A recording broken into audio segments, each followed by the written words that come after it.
The Battle of Waterloo is considered by many historians as one of the most important battles fought during the modern times. I personally would disagree. I wouldn't say that this was one of the most important battles, but I do understand why the English historian's perspective is placing this battle alongside others which were significantly more important.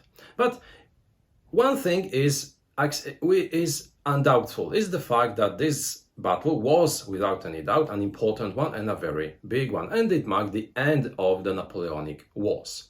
This is one of the reasons why this battle is also the topic of numerous war games. And today, a review covering one of such games, a very fresh one, because released in 2021.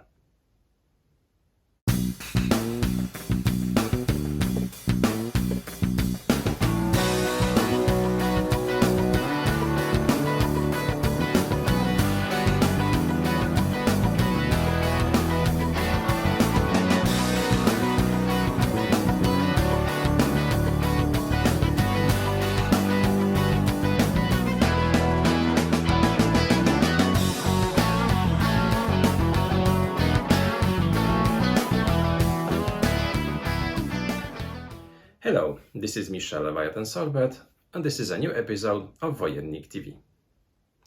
Today I would like to invite you to take a look at yet another wargaming review, and this will be a review of a game from a very recent series initiated by Worthington Publishing some time ago. This will be the review of Waterloo Solitaire. Waterloo Solitaire, released in 2021, is the second game in the new book game wargame series initiated by Worthington Publishing. This is a series of book games meant to be played by one player in which we can recreate epic battles fought during history. The first one was covering the epic chase for the Bismarck during the Second World War. The second one is focused on the turning point or by the final great clash fought during the Napoleonic Wars, the Battle of Waterloo. The game was designed by Mike Wiley, by Sean Cook and by Grant Wiley, and it is a game meant to be played by players aged 14 or higher. The time of one single game will be somewhere around 15 to 30 minutes, and in the book game, which we will be using during the game, we can find several kinds of scenarios. 3 from the French perspective, 3 from the Allied perspective, which means that we can play Solitaire both as the French as well as the Allies. All you need to play is only the book game, is a die and also a pencil. Although I was not using a pencil during my plays because I decided to use dice. Dice which I used to indicate which formations are on the battlefield or which one were destroyed, removing dice from the battlefield. So this is a solution which I decided to use in order not to write in my book game, in order to preserve it in the best possible state, in order not to destroy it in the process of playing. So today I would like to show you how this game looks, then briefly explain how it works, and in the final part of this video I would like to explain you what I think about this title, about the series, about the idea. So I'd like to share with you my thoughts about this title. So let's now start by taking a look at how the book game looks. Here is Waterloo Solitaire, published by Worthington Publishing. This is a book game war game which enables us to recreate the epic Battle of Waterloo, both from the French as well as from the Allied perspective. In this booklet, we will find several different scenarios which will allow us to recreate this battle on different levels. So we can choose the level of difficulty which we want to use during a given game. As you can see in the table of contents, we have the information that the first pages of this booklet are rules, then we have a detailed example of play, and then the scenarios begin. Now, if you're wondering how many different battles we receive in this booklet, because at some places we have the information that we have 24 such battles. This is true because we have 24 pages which allow us to play those battles, but in fact, among those 24 battles, we have only 6 different ones, which means that in each section of a different kind of difficulty level, we will have 4 battles which will be the same. Now, this is meant to give you a sufficient reserve of pages in order to play a game at a given difficulty level several times. Although you can use other tools in order to indicate losses, in order to indicate activations, you're not obliged to use a pencil and to write on those pages. Of course, it is a possibility, but I personally do not like to use such a tool because I do not want to destroy the whole booklet. Returning to the different kinds of battles, we have 6 different levels, 6 different battles that we can play. We have the French player versus a challenging allied bot. We have the French player versus a veteran allied bot, and we have the French player versus a tough allied bot, which means that from the French perspective, we can play 3 different kinds of battles. Each is more difficult than the previous one. The same applies to the battles fought from the allied player perspective. We have the allied player versus a challenging French bot, then against a veteran French bot, and finally against a tough French bot. Now, each battle looks pretty similar in the way that we will be using 2 pages on which all the information that you need are printed. Firstly, it will be the battlefield, which, as you can see, is composed of different units or of different formations, core, which can be activated during your turn and which will be also activated during our bot activations. The game is simplified in the way that we have different formations, and from the French perspective, we will be playing with the second corps, with the first corps, with the reserve corps, with the Imperial Guard, and with 2 cavalry corps, the 3rd and the 4th one.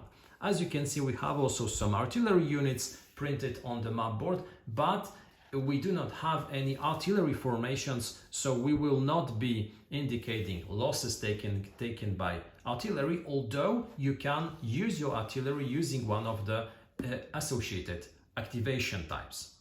From the Allied perspective, we have the right wing, the left wing, the reserve, a cavalry corps, and we have two fortified areas. We have La Haye-Sainte and Hougomont. When it comes to the battle will be fought in such a way that at the start of each turn, and we will be playing not more than 18 turns, you will be choosing your activation, the formation that you want to activate during this turn. After choosing this activated formation, you will indicate that you activated this formation by marking it in one of the boxes underneath such a formation. As you can see, each of those formations, each of those actions enables you to activate different units and to attack at the same time different enemy locations, different enemy troops. The second thing that you do, you will roll a 6-sided die, which is, apart from pencil, the only tool that you will need in order to play this game. After rolling the die, you will compare the result to the allied actions, so to the allied bot actions, and you will execute this action immediately. Those actions can, for instance, trigger an action by the right wing, which will attack the second French corps if the allied right wing has more units than the second corps. It can activate Wellington, it can activate the arrival of Prussians. Sometimes also tactical events will be activated, which means that we will roll once more a 6-sided die and execute a tactical event, which can, for instance, make some units to enter square, or maybe a stout defense, or maybe a reverse slope tactic. So different things might happen. After executing your enemy's action, it's the moment when you execute your firstly chosen action, the one that you chose at the start of the turn. Now, how those actions look? At most times, those actions will require you to attack a formation with one of your own formations. So, for instance, while choosing the first corps, which is located at the right French wing, you will attack La Haye-Sainte, or you can also attack the allied left wing, but with a negative modifier if La Ascent is still Allied control, as you can see. Executing a battle is very simple because you will roll a die and you will apply the hits. Applying hits means that for each hit taken, a unit will lose one of its units, which you will erase or which you will indicate by using your pencil. After doing such an action, we pass on to the next turn. Now there are some limitations, meaning that you cannot use the same formation 2 turns in a row. So for instance, if I use my Imperial Guard during turn 4, I cannot use it again during turn 5. I have to wait until turn 6. Napoleon enables us to activate one of the units which still has some units on the map board, because it is possible for a formation to be completely destroyed, but which doesn't have any activation boxes left. Because if you mark all the activations for a given formation, you cannot activate it until the end of the game. It's stuck and it cannot be activated unless, of course, you are using Napoleon, which will enable you to receive such a free activation. You can also use combined arms tactics, which means that you can attack with 2 different formations, one opposing formation, receiving a die roll modifier, which will significantly increase the probability of inflicting some casualties to your opponent. You will be playing in such a way until victory conditions are achieved, and those victory conditions are: from the French perspective, destroying 2 of the 3 enemy infantry formations. So for instance, in order to win, the French have to destroy the left wing and the reserve corps, or the reserve corps and the right wing, or maybe the right wing and the left wing. But the French can also lose the game. Firstly, if too many Prussian units arrive. If 7 or more Prussian units are present on the battlefield at the end of a turn, you lose the game. You lose the game also if one of your infantry formations is totally destroyed. If the second corps or the first corps lose all their units, the game also ends in an Allied victory. Finally, if the Allies manage to hold on until the last turn, they score a victory and the French lose also. So for the French, the only possibility of inflicting a defeat to the Allies is to destroy the British infantry formations. From the British perspective, the battlefield will look pretty much similar. As you can see, you will be having different kinds of actions, obviously enabling you to execute actions with the Allied troops, and you will be facing a French bot. So when rolling the die, you will be executing French actions. At most times that will be bloody attacks against your own lines. At the end of this booklet, you will also find a page on which you can track your scores, on which you can indicate the battles fought and their results. So this is a way to keep track of all the games that you played. And that's how Waterloo Solitaire looks like. Now I'd like to invite you to the final part of this video, during which I'd like to share with you my final thoughts concerning this booklet. The Battle of Waterloo, as I mentioned at the start of this video, is one of the most popular topics when it comes to wargames. We have several titles covering both the Battle of Waterloo itself, as well as the whole Napoleonic Wars, or several campaigns which led, for instance, to the culminating moment during the Battle of Waterloo. So this is not an innovative approach to wargaming in terms of choosing a subject which would be very original.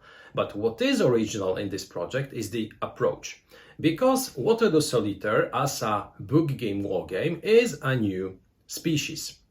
It is something which is quite rare in the environment. It is something which is an interesting approach to wargaming, because when we think of wargames, at most times we think of long, complicated games which use a lot of components, which require a lot of space to play, and which are quite long to finish.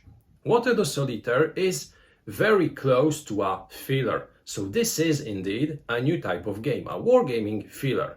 war games which can be played under 30 minutes, which can be easily explained or rather learned, because this is a solitaire game, and which require really a small amount of components, which can be played, for instance, in a bus, in a plane, during your everyday trip to work in a train, are really scarce. And this is something quite unique.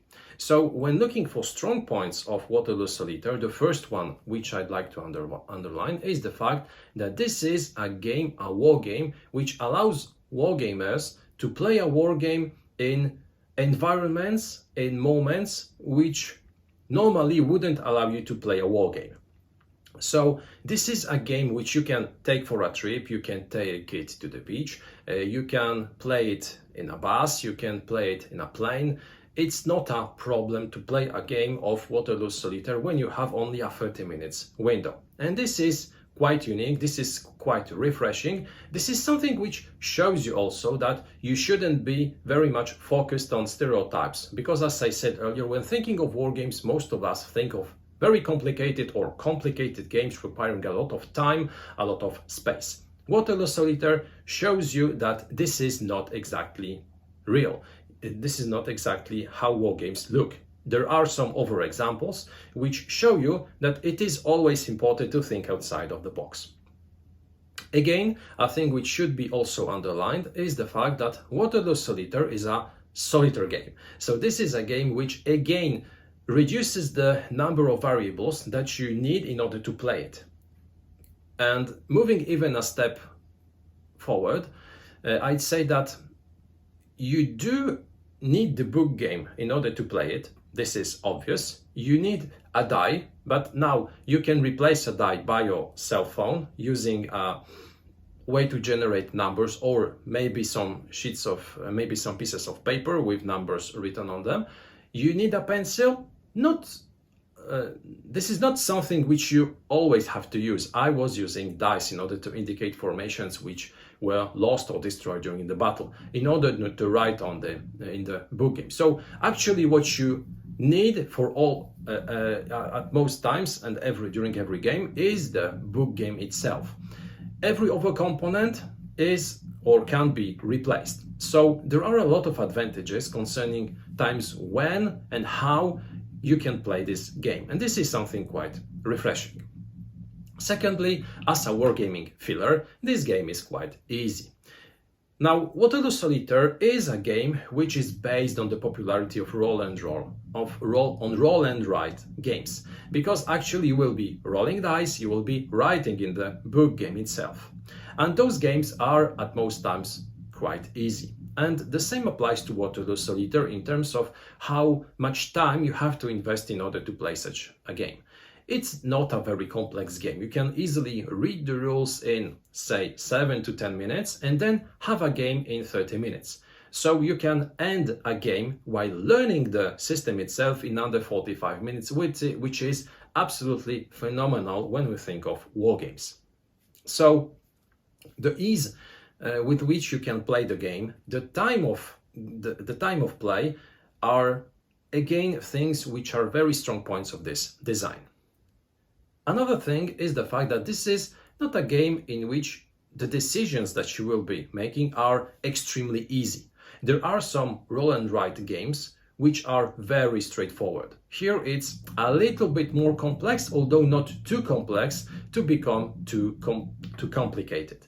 You will deciding what formations to activate. You will decide in which order you want to activate them. You will be deciding on which part of the enemy's line you will be focusing in order to destroy them. From the French perspective, you will be deciding if you focus strictly on the British and Allied troops, or do you want to contain the Prussians. From the Allied perspective, while playing as the British and their allies, you will be focusing maybe on defending your line, or maybe on bringing the maximum possible number of Prussians to the battlefield. So you have some decisions, you have some important elements on which you have to focus. Additionally, we have the combined arms strategy, which allows you to gain a benefit while rolling dice, which is extremely important in this game. So the decisions are not always straightforward. Sure, it comes to a point during which you will be resolving the actions in a given order or focusing on a formation because you have already focused on it earlier. But this is still not a thing which is absolutely straightforward. Until the end, you will be making some decisions and you will be trying to break through the enemy line, inflicting him losses and limiting your own. So this is not as easy as it might seem.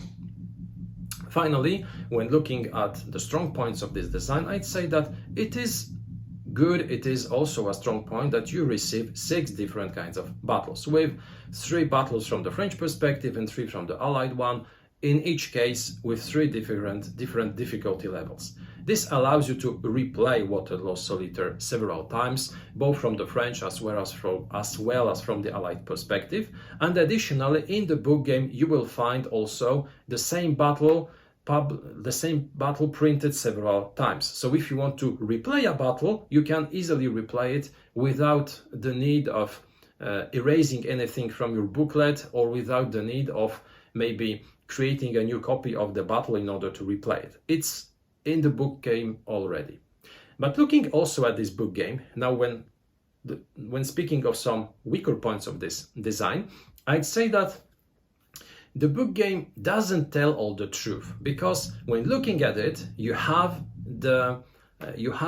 at first glance the feeling or the impression that you will receive a game in which you can play 24 different battles of Waterloo, which is absolutely not the case, because in fact you receive only 6 different battles, with very small differences one from another, but significantly increasing the difficulty level. So at first glance, you think that you will be receiving 24 different battles, 12 from the French perspective, 12 from the Allied ones. And I'd say that the information that you in fact receive only 6 different battles is not sufficiently presented when selling this product. It's not sufficiently underlined in the introduction, it's not sufficiently underlined in the description of the product, and this might be a little bit confusing for some customers. The question was even asked on BoardGameGeek because some people didn't know what to expect from the game. So the fact that you receive 4 scenarios, 4 times the same scenario, on one hand is something good, because you can use a pencil in order to play the battle several times.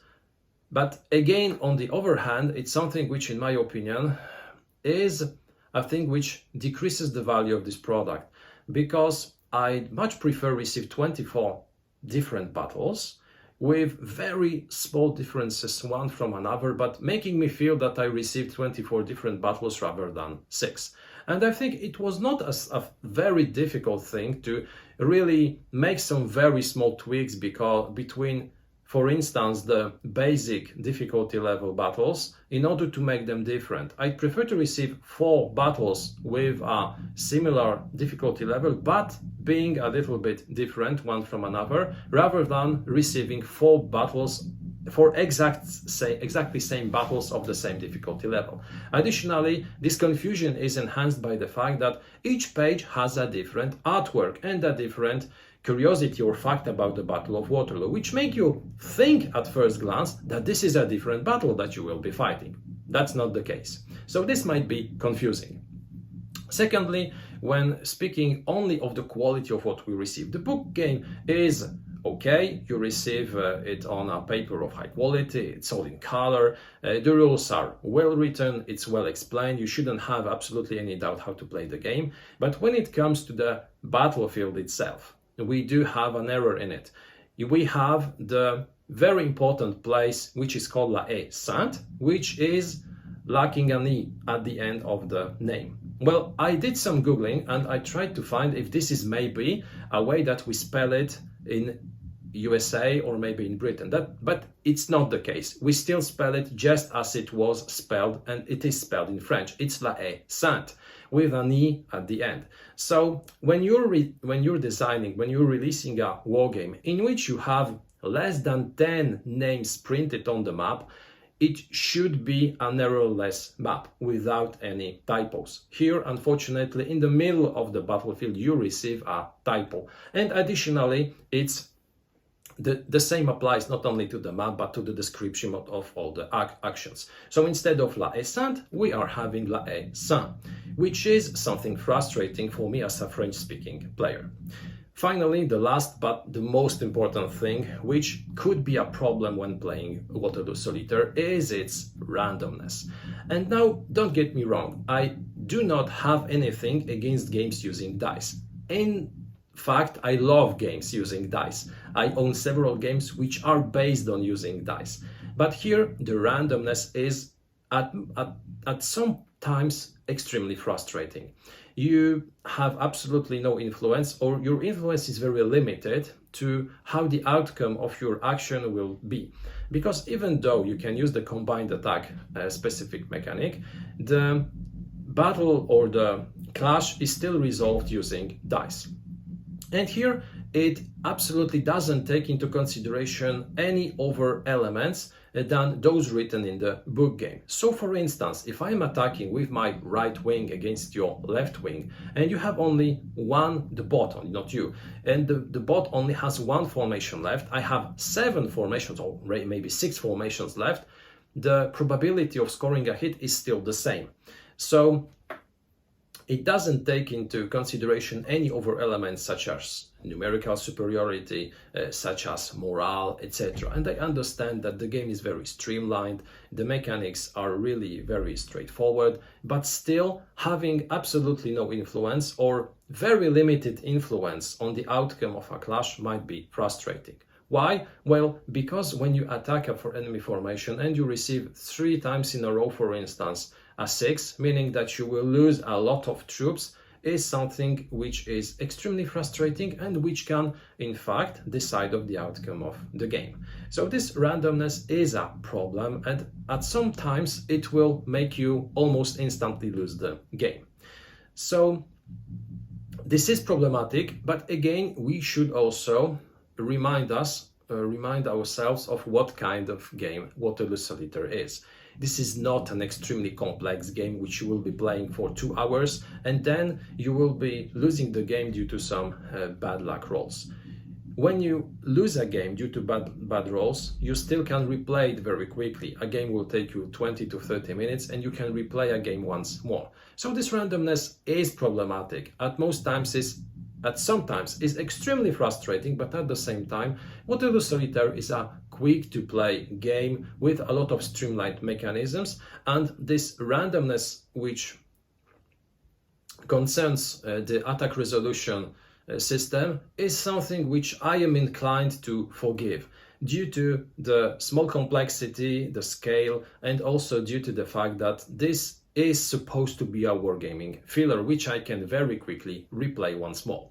Even though I believe that some of you who like to have more control over what is happening might feel that this is too much, that the game is too random in order to really have pleasure in playing it. So this is up to you. It depends on how you treat games, what is your approach concerning dice rolling and controlling what is happening on the battlefield.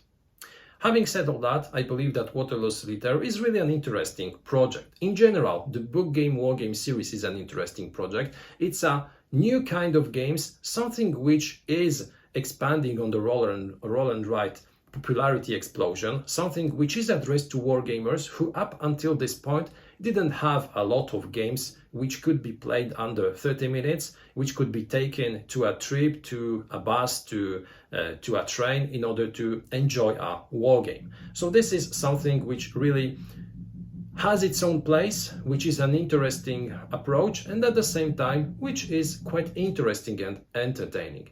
So if you do not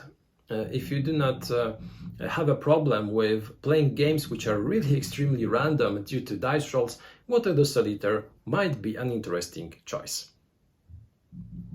This was the review of Waterloo Solitaire, released by Worthington Publishing. Thank you a lot for watching this video. I invite you also to take a look at my other videos. Take also a look at my Facebook and Instagram accounts. Have a great day and see you next time.